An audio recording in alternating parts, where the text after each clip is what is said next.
A paixão por esporte é o que move o brasileiro e a Bet Nacional é a bet dos brasileiros. Se você for maior de 18 anos, conheça clicando aqui no link na descrição. Agora vamos falar do mais um escândalo no São Paulo. Felipe, primeiro a gente precisa dar prosseguimento aqui à pauta de ontem. O Carlo Magno falou, hein?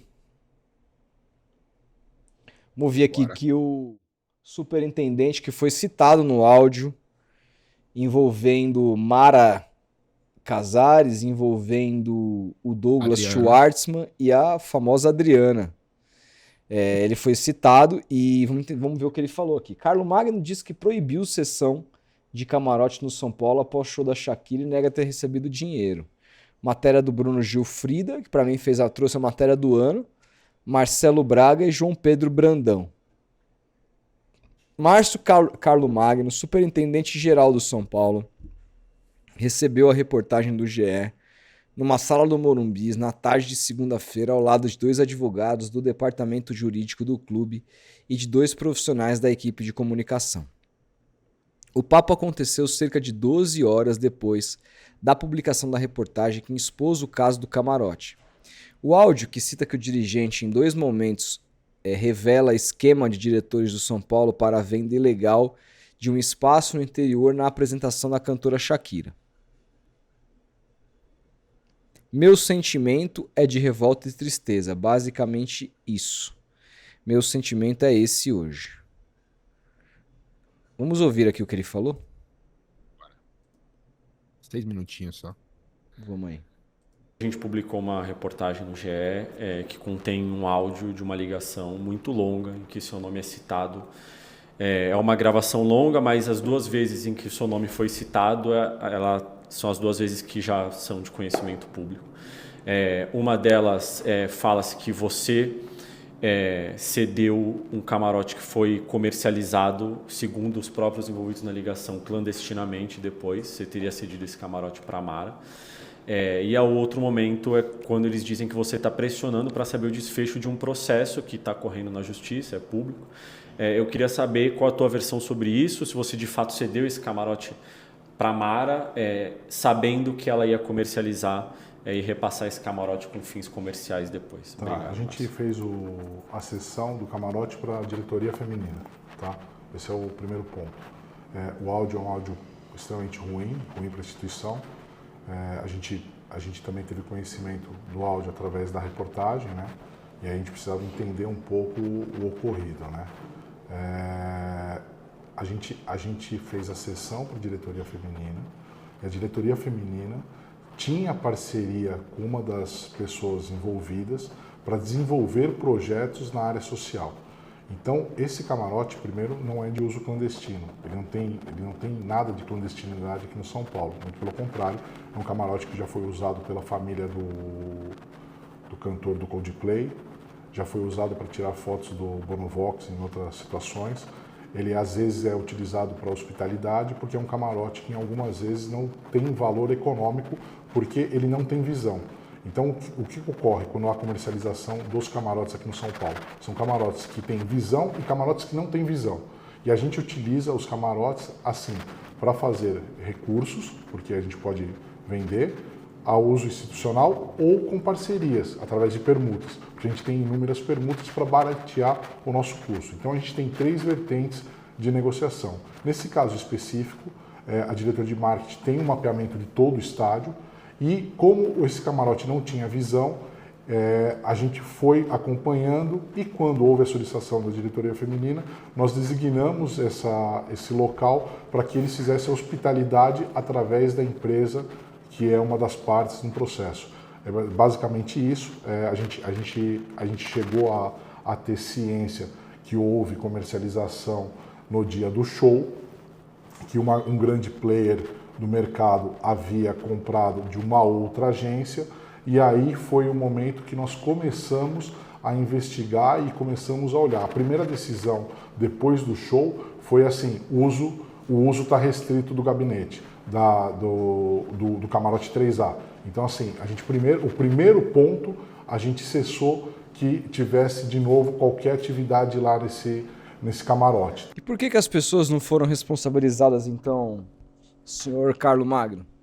Por que não aconteceu nada com a Mara, se vocês descobriram que ela tinha feito uma coisa que não era legal, tudo mais. Por que as pessoas, o próprio Douglas, por que isso, né? Hoje tá bonito, né? Mas...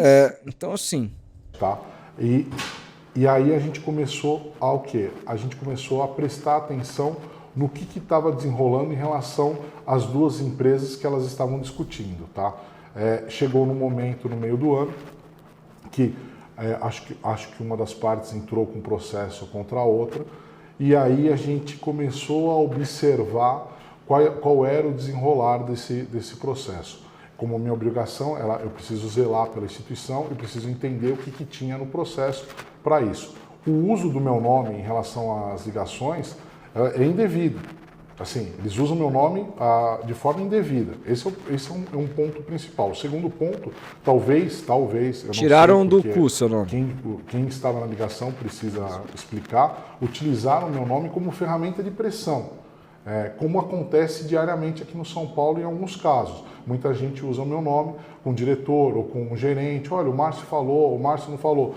Tanto é que a gente tem algumas mudanças de governança para que não fique esse diz que me diz utilizando o nome de terceiros ou usando o meu nome em relação a deu ordem, tirou ordem, porque a todo momento eu tenho que responder, não, isso eu não autorizei, isso eu não autorizei, isso eu autorizei. Então, basicamente, é o desfecho desse desenrolar aí da história. Só para concluir, tem um momento do áudio que o Douglas, especificamente, fala que você vai acabar sendo demitido quando essa história chegar no São Paulo, e ele diz claramente que foi você que cedeu o camarote para a Mara utilizar. Mas esse camarote, quando você cedeu, você não cedeu para fins comerciais, né? Ela não podia comercializar esse camarote, só para a gente esclarecer aqui. Não tinha fins comerciais esse camarote. É um camarote que tinha que ser uma hospitalidade para que recebessem parceiros para desenvolver os projetos que tem lá na área da diretoria feminina. Basicamente era isso. E não foi só o Márcio cedeu para a Mara. Não. A presidência cedeu para a diretoria feminina. Então, fizeram uma solicitação, fizeram uma explicação por que utilizariam o camarote, e aí a gente achou por bem fazer isso, porque era algo para desenvolver lá a área social. Não foi falado, então, que seria comercializado? Não. Comercializar não, de forma nenhuma. Tanto é que eu sou um dos caras hoje que mais quer que se elucidem os fatos. Precisa ser elucidado os fatos. Então, a gente precisa de ter clareza, a instituição precisa ter clareza. Eu estou dentro de uma citação, talvez como ferramenta de pressão que eles utilizaram, não sei o porquê dessa ferramenta de pressão, e eu, hoje de manhã, pedi para que fosse instaurado uma sindicância interna e externa, no qual eu também serei ouvido.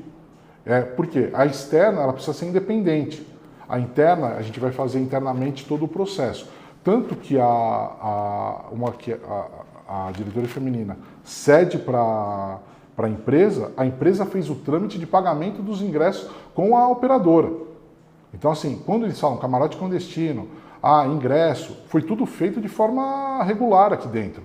Eu não sei como que a conversa foi levada para aquele tom, mas aqui internamente o que nós tínhamos era um parceiro comercial que há muito tempo desenvolve situações dentro do social, que solicitou um camarote para a diretoria feminina para desenvolver mais essa parceria. O São Paulo não tinha nenhum locatário para esse espaço e a gente cedeu esse espaço para que fosse desenvolvida todo esse trabalho, que eles faziam um bom trabalho lá na área social. Só que, Márcio, só que beleza, cara. Assim, sabe que tá muito estranho? Porque é o seguinte, tá na cara que eles querem de colocar a culpa na Mara e na galera para livrar a presidência, livrar a cara deles, dizer que o nome deles foram citados indevidamente, o caramba.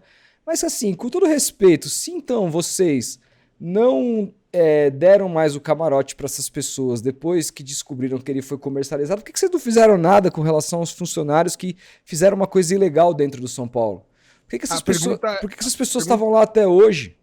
A pergunta é, se não tivesse acontecido a matéria, se ela não tivesse vindo à tona, será que alguma coisa ia mudar? Não ia mudar nada, claro que não, cara. Isso aí o show foi no começo do ano, o áudio foi no meio do ano. Não aconteceu ontem, né? Não aconteceu ontem, cara.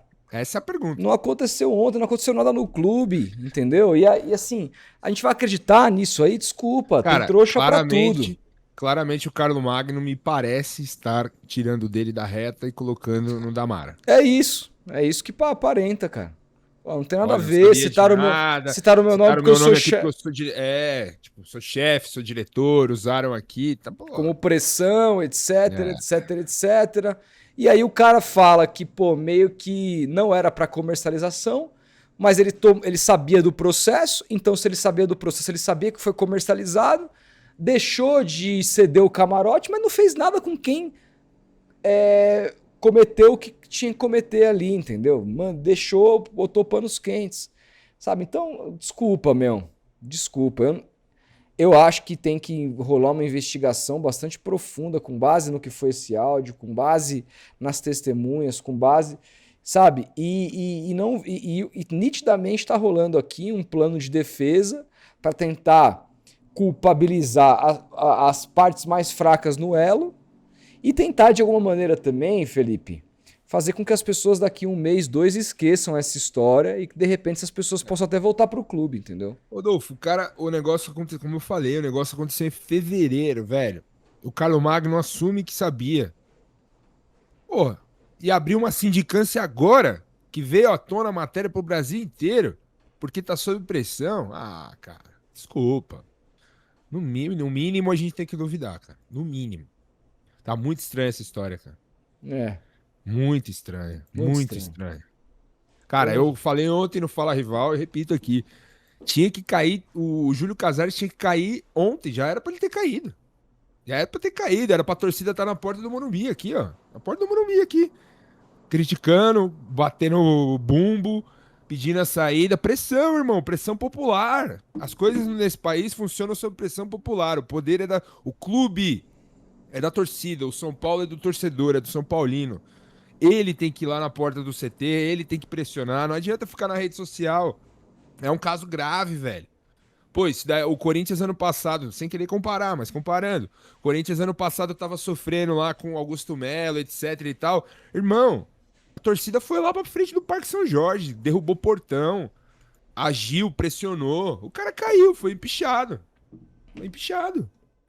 Tem que ter no mínimo uma pressão. Não tô falando pra ter violência, tô falando pra ter agressão, nada disso. Tô falando pra ter pressão. Cadê a torcida do São Paulo? Tem que se posicionar, cara.